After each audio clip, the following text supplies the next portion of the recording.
Kano Hausa 24 alfaharin al'umma. Hadiza Gabon ta fice a fusace daga kotu. Kotun magajin gari da ke Kaduna inda ake shari'ar jarumar Hadiza Gabon da wani ma'aikacin gwamnati da yake zargin ta da cinye masa kuɗi da zummar za ta aure shi, inda lamarin reshe ke neman ya juye da mujiya. Idan kuna bibiyar shari'ar a zaman kotu na baya, an buƙaci wanda ke ƙara ya kawo wasu shaidu kuma ya amince zai kawo shaidun, sai dai a yayin zaman kotun na jiya kafin mai ƙarar ya gabatar da shaidun, sai wani babban lauya ya tashi ya nemi alƙalin da ya ba da damar a je a yi sulhu. Ko da lamarin da mai ƙara da wacce ake ƙara duka suka bayyana sun amince sulhu alkhairi ne, amma duka sun bayyana ba da shawararsu aka nemi a yi sulhu ba. A ƙarshe ma an ga Hadiza Gabon ta fice a fusace daga ɗakin shari'a, inda aka ganta tana ta magana cikin ɓacin rai, sai dai lauyanta ya yi tattaunawa da Demokradiyya TV ya bayyana cewa ko da an yi zaman sulhun sai an amince wanda ya yi ƙara ya bayyana ban haƙurinsa da wanke wacce ake ƙara a gidan jaridu da kafafen yada labarai da sauran sharuɗa da za su gindaya. Sunana N Murtala. Za ka iya fara mana abin da ya faru a zaman kotu yau? Abin da ya faru ya kawo mata mu kawo shaidu mu ne, kuma mu so da shaidun, amma wani lawyer ogan mu ne, kuma muna ba shi respect saboda muna ba shi girma. Shi ya shigo cikin magana wai yana so yi sulhu da mu. Wato ju Allah da kai shi Allah yana fara cikin Qur'ani bara ta Hausa basmala wai wa sulhu khair. To tunda sulhu alkhairi ne, Allah shi kuma yana so mu yi sulhu. Kuma a cikin Qur'ani, a cikin Alqur'ani Allah ya fada wai idan wani bangare da wani bangare suna fada, idan an samu wanda zai yi sulhu da su a kar su ki sulhu. To mu yarda da sulhu da SD Lere Esquire, is our senior mu ne da ya ce zai yi. To shi ne kotu ya ce to mu je mu yi sulhu, kotu ya ba mu sati 2 ko sati 3. In sulhu ya yi mu je mu yi report a kotu, in sulhu bai yi ba mu je mu so mu yi report. Yanzu an daga shari'a akan maganar sulhu 3 weeks, 2 weeks ko 3 weeks, tsakanin 2 weeks ko 3 weeks mu dawo kotu mu fada sulhu. An ci karo a maganganun da aka yi a tsakanin lauyan mai kara da lauyan mai kare wacce ake kara, inda lauya mai kare wacce ake kara ya bayyana cewar tun da farko lauyan mai kara shine ya same shi a bayan fage ya bayyana cewa a yi sulhu a tsakani. Barista, gashi mun ga an tashi kotu kuma da alama an fito baran-baran. Me ya faru ne a kotu? To dama yau kotu ta sa a kawo cikon shaidu, wanda kuma an aika musu takardan sammaci na shaida su zo su gabatar da shaida a bisa abin da suka sani tsakanin mai kara da ita matuhumiya, wanda a iya kiyasunmu babu wa'annan shaidun a gaban kotu. Duk da haka wani lauya wanda wa ne a wajenmu ya miƙe tsaye ya roƙi alfarma kotu cewa shi yana ganin cewa zai yi sulhu tsakanin dukkan masa makaraya, wanda kuma shi duk inda aka ce an bijo da bayanin sulhu ba a inkarinta, sai dai idan sulhun bai yi ba sai a zo a cigaba da shari'a. Sun nemi sulhu,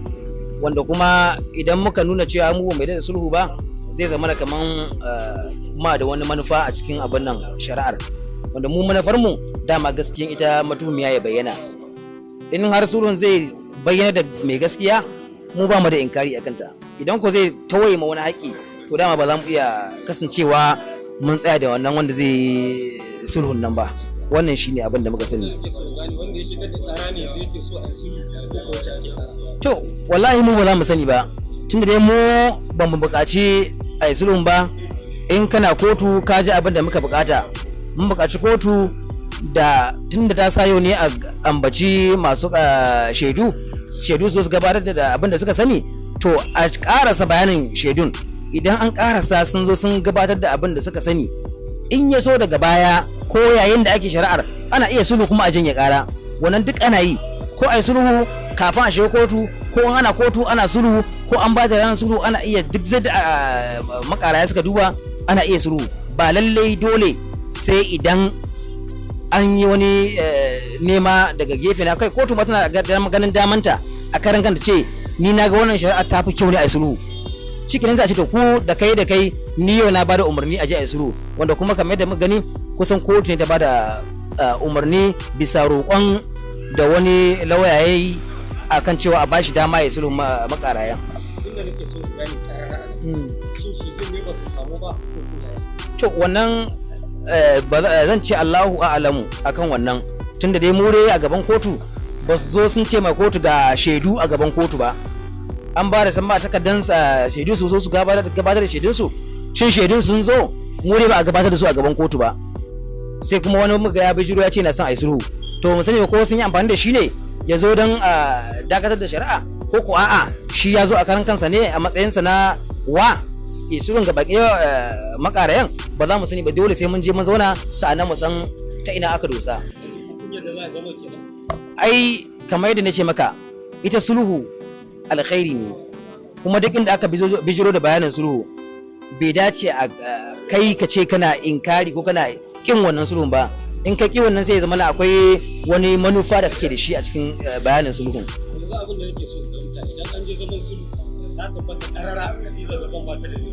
kun me za ku ci za ku hakura ne ko za ku karɓa mataki na gaba ganin cewa kafin yanzu ka sha shi a'a ita ai kamar yadda nace maka sulhu duk inda aka ce maka an zo da sulhu kowa na aje makaminsa ne a gefe duk wani abin da ka zo da shi kakan ajiye a gefe ne sai an fahimci ina aka dosa idan aka wanke ta wanda kafin ma yau shi ya zo ya gabatar da wani abin shi lauyan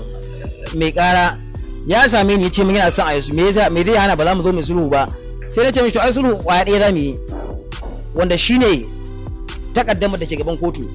shin mun ci kuɗin nan ko mun ci kuɗin ba idan kuka je kuka tabbatar da account ɗin da ku dinga tura kuɗin ku bai da alaka da mu ni abin da nake roƙon ku a matsayin sulhu in dai da gaske kuna son ku sulhu ne ku zo kamar yadda 'yan jarida suka ɗauki bayanin nan ku zo ku ba ta haƙuri a jarida ku zo ku ba ta haƙuri ta ce ta haƙura ni ban da matsala akan wannan tunda ba ni ne mai ƙara ba kuma ni aka ƙara ba ban kuma isa in ce mata me yasa bake sulhun nan ba iyaka an ce hajiya an roƙa alfarman ke sulhu sun gani cewa sun yi kuskure da Allah ki yi haƙuri in ta ce ta haƙura shikenan idan ko ta ce bata haƙura ba sai sun biya ta diyan ba ta mata suna da suka yi da sauransu wannan abu ne wanda duk duniya sun san da wannan shari'ar a ranar ba ka lokaci to na gane cewa ni ne ke kuskure ba ya haƙuri sai an jima ba za a yi ba zai yiwu ba sai ka nuna cewa ka yi nadamar abin da ka yi in da har za ka yi haka ba ta da matsala za ta amince da wannan abun nan idan na fahimce ka ko da an daidaita sai kun gaito in jaridu kenan yayi jawabi sai ya zo sai a tabbas ai da ma jaridu ne suka dauki bayanin aka yada a duniya so ko ma jarida ce na je na yi sulhu na fahimce ba ita ci min kuɗi na ba wasu suka ci min kuɗi na ina kiran ƴan uwa da sauran mutane duk wanda ke tura kuɗi a cikin wannan account din nan ko makamancin wannan account din ya daina tura wannan kuɗi saboda ita ba ta neman kuɗi wajen mutane ba kuma ta ansa kuɗin mutane ba idan har zai je wani abun mu ba mu da matsala da shi idan na fahimce ka na ga ta fita a fusace akan jira to ka san duk inda mutum ya zo da niyya cewa ya zo ya kare kanshi a bata mishi suna da aka yi da sauransu idan wani ya zo ya kawo musu tsaiko ko wani cikas dole ran shi zai sosu akan cewa me yasa ba za ka yi shawara da ni ba kafin ka nema alfarman nan inda a ce ka nemi shawara da ni kamar yadda ce ya santa a matsayin shi na dan uwanta kamata a ce ya iske ta ya yi magana da ita ya ce to ni na ga wannan bai dace da ke ba ni zan je in sulhu da mutanen nan ko ba ta wajen duk abin da ya yanke in dai har dan uwan nata ne da gaske ai za ta yi Allah ta amince da shi idan ko ba dan uwan nata bane ba ta amince da wannan bayanin ba dole ran dan ta ya baci to kamar shi yadda ya roka kamar kuma yadda kotu ta gani ce a bada akalla sati 2 in dai sulhun da gaske za a yi a cikin sati 2 duk wani sulhun da za a yi za a zo a sulhun nan yanzu ka alƙawari za ka kira ni an daidaita ko aka sanata to wannan kuma ya rage da yadda yanayin kotu ba mu to suna Mubarak Sani Jibril a ƙarshen zaman jaruma Hadiza Gabon bata ji daɗin batun sulhun ba inda ta fita tana maganganu a fusace yanzu haka mai shari'ar Luwani Kyautai ya baiwa ɓangarorin guda biyu adadin makonni 2 don cimma yarjejeniyar sulhu ko akasin haka sai da lauyan da ke kare Hadiza Gabon ya ce ko da za a yi sulhu dole sai mai ƙara ya tara 'yan jaridu ya wanke jarumar cewar ba asusunta ya dinga zuba kuɗaɗen ba. Duka a nan muka kawo ƙarshen shirin namu mai suna daga Kannywood. Ku ci gaba da bibiyar mu a tashar mu ta Kano Hausa 24 domin samun sabbin shirye-shiryenmu tare da ajiye mana ra'ayoyinku. Mun gode.